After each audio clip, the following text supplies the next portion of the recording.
Hey there, folks. I'm starting to get back into putting up long form content on my YouTube page. And the sensational one, TikToker that I'm pretty sure a fair chunk of people have seen before, posted a video in response to someone. And you'll find out what he's talking about. You will. I'm not going to spoil it for you. But something that I always preach about. And he and I share the exact same viewpoints on this one. We don't share the same viewpoints on a lot of stuff, on everything, but most things we share the same viewpoints on. And we definitely do share the same viewpoints on this right here. So yesterday I posted an innocent behind the scenes video of my podcast guest, Thin Jen, also a friend of mine. When posting this, I thought nothing about this. Come to find out the comments, a lot of it did not pass the vibe check. And all of this because people thought that that was my wife. Now, I don't listen to podcasts, I don't watch podcasts or anything like that. But I did find the clip. It wasn't hard to find. It was only a couple of videos before this one of the guest he was talking about. And here's the clip. Here's what he was showing. You know what I mean? Like your glasses, you couldn't see like the top half of your face in the picture. Yeah, they were all. That was not bad. That was managed.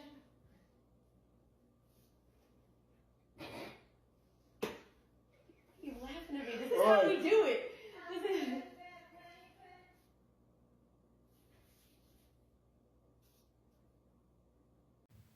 Overall, that's a pretty innocent clip, like he said. I mean, you can say that she's maybe wearing too tight of a dress or something like that, but you know what? It's his podcast. He's a grown adult. He can have whoever he wants on his podcast.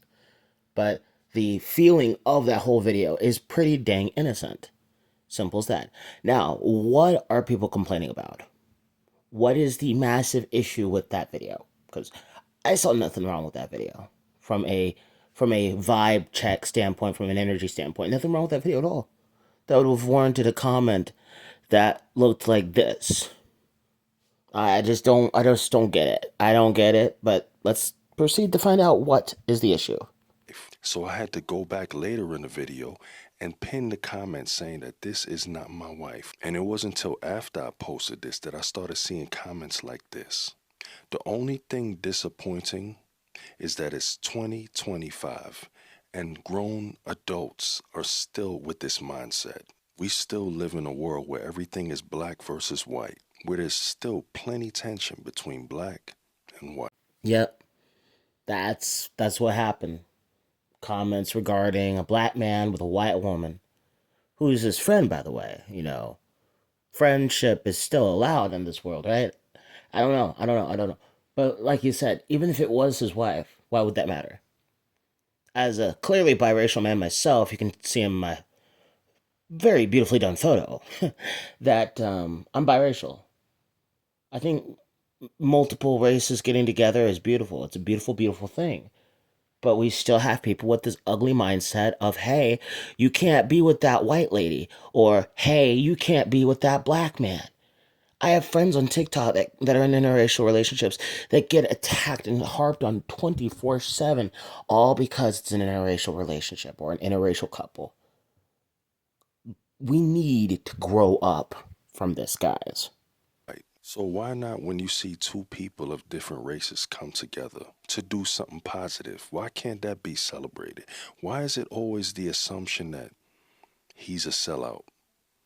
Which I saw those comments too. I'm not sure how I'm a sellout. I'm not sure how I would have disappointed y'all if that was my wife. I still ask myself these questions frequently when I get judged for having an all white family, which it still always breaks my brain whenever people ask me, well, wait, you said you're biracial, you're half black, so how are you able to be raised by a white family if you're biracial? As if they're in some like gotcha moment. And I'm thinking to myself, if you're not smart enough to realize how I'm able, as a half black man, how I'm able to be raised by an all white family, if you're not smart enough to figure that out, if you're not smart enough to figure that out, you're not smart enough to have this conversation with me. But people want things to be mad about. They're bitter and miserable in their own lives. They're bitter, ugly, and miserable in their own selves. That they want to make other people bitter and miserable. They were still taught by their parents to have this deep-seated hatred for white people ingrained in them. And yes, I know that there's still white people that think that way about black folk, but for the most part it's been mostly black people going after white folk. And they cannot stand seeing a white person happy with a black person. And it's weird. It's so weird. And I can never understand why this is a thing when I'm going through like a depression spell, but when I'm clear-headed like I am today, it makes total sense that that's why, because they're bigots, and they don't think that they can be racist. They've been manipulated and pushed to think that they cannot be racist because they're black, and black people can never be racist at all, but they can be prejudiced. And I'm thinking to myself, whether you call it racism or prejudice, why in the world would you want to be either? Seriously, why in the world would you want to be either? It makes zero sense to me. But hey, anything to make the blow of them being called a bigot less painful. It's toxic behavior. It's a toxic way of thinking. You people are a little too old to be walking around like this. I expect this from children, and if you feel offended as if I'm calling you a child, then it might apply to you. Well, to be fair, sensational one, it offends me on behalf of children because let's be fair, children are smarter than this. Children know better than this. Little kids, they know full better than this. You'll see videos of little kids who see white people for the first time, or little kids who see black people for the first time, and they'll rub each other's skin because they've never seen each other before, but then they'll give each other a hug, run off, and enjoy each other's life. But then you'll have full grown adults in the comment section thinking that the white kid trying to rub the black off the black kid because the white kid had never seen the black kid before is being racist. When it's really just childhood innocence. So quite frankly, I'm offended on behalf of the kids, sir, because the kids are way more smart and way more mature than these adults. Racism is taught, and I know you know this. Racism is taught. It's never a ingrained behavior within us. But that's it. That's all I had to say on that situation. Give the kids some credit. But in my life, I know people of all colors. That's never gonna change. I'm sorry. Well, how dare you, sir? How dare you have an eclectic group of friends that are of all different skin colors and races? Because that's not what the late, not so great anymore Martin Luther King fought for. Apparently, I still don't know. He was very much in bed with Planned Parenthood, but that's a video for a different day. But how dare you? How dare you not be racist? I, I, I spit in your general direction. Your father was a hamster, and your mother smelled of elderberries. And if you want to see just one type of person on my page, then this might not be the page for you. I should 100% be able to post a video with myself and a friend of mine without somebody calling me a sellout. In all seriousness, sir, jokes aside, it amazes me that these people are so bitter and so angry, and they'll call any black person with a white person a sellout, when we all know in reality, it's vice versa. It's vice versa. Because technically, you would be considered a sellout if you're a white person trying to be an ally for a black person. That's how I see it. That's how I see it. Normal people, no matter what the skin color, they just don't. They just say, "Hey, how are you?" They enjoy each other's company. They enjoy each other's time, and they move on with life. But it's these progressive allies that really are the sellouts because they're just trying to get brownie points with whatever community they're trying to tap dance for. They're the tap dancers, not you. They're the ones with their heads screwed on wrong, not you. Oh, I knew he was one of those. You could tell he's that type. Oh, I'm disappointed.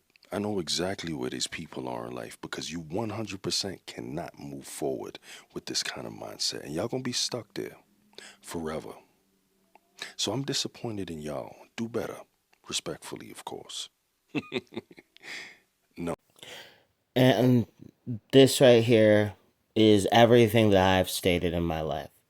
Your skin color, how you sound, your sexuality, your religion, all that stuff should not matter in regards to who you're friends with.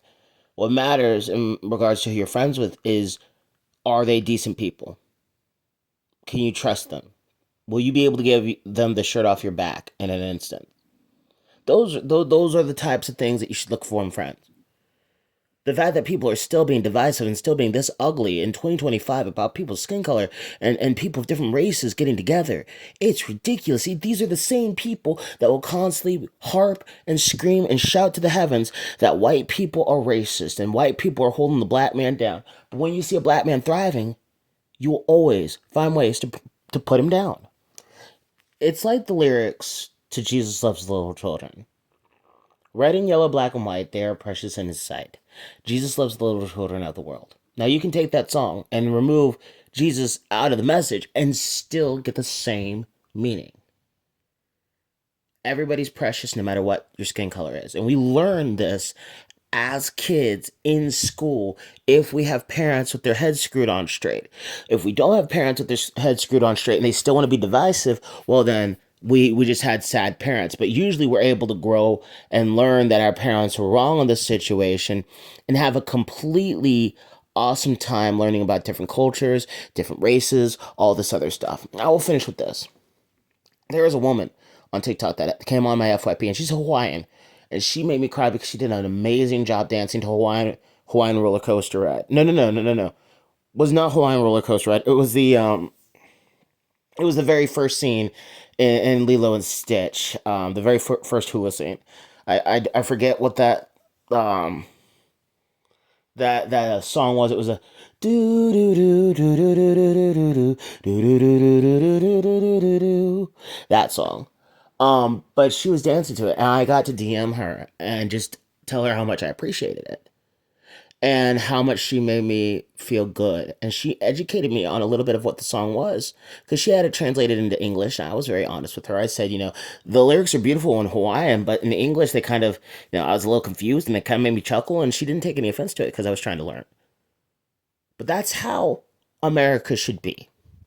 We should be willing to learn about each other. We should be able to give each other love and kindness and support. We should not have to constantly harp on each other's differences, but we will always have some Neanderthal, knuckle dragging people who will say the most disgusting things possible. I had some pro black person that I went into their stream on TikTok say some disgusting things. I had I love pineapple pizza on my bio, which is just an innocent little thing because I love pineapple pizza. And she tried to make that into me being a kitty diddler because she was that ugly and disgusted with herself. She tried to just be as racist as humanly possible towards my white parents and just all sorts of nastiness. These people are the most miserable fools you will ever see. And I know I don't ever think like this when I'm going through anxiety or depression or anything like that. My brain doesn't think this way, but my brain is clear right now. When you see these people and they act like this, just know you're better than them because you will never be this ugly. You will never be this hateful. You will never be this miserable to bash someone because of their skin color, because of who they are, because of who they voted for. I've never talked to a Kamala Harris supporter like that, but she will talk to a Black Trump supporter like that. She even had the nerve to say, "I don't care if you're 90% black, you're white passing. That's not allowed on my page." And yet on her page, she apparently talks about God and love and all this other stuff. So these people are hypocrites. I want to end this by saying this: if these idiots, and this is me preaching to myself too, if idiots like this enter your space and they have an issue with you being with other races, the best way you can go about giving these people the metaphorical middle finger, continue to hang out with these different races. Because it's going to eat them alive. It's going to piss them off. And we should always want the evil people to be pissed off as much as possible. Continue to unify, continue to love, continue to be there for one another, guys. We need to. We need to. We need to be able to be there for one another because life is too short. Life is too short and people are too bitter. And I know this all too well because I get bullied on a frequent basis on other platforms. I really just want to spread unity and kindness and truth on whatever it is I'm talking about, whatever topic I'm talking about, whether it's political, whether it's just some drama stuff, whether it's Christianity, no matter what it is. I just want to be honest with people. I'll make mistakes. We all make mistakes, but I will never intentionally lie to you. And I will always speak out against racism and bigotry. Guys, thank you so much for watching. Like, share, all that stuff. Here's the code to my socials. Please have a blessed day. Take care and God bless.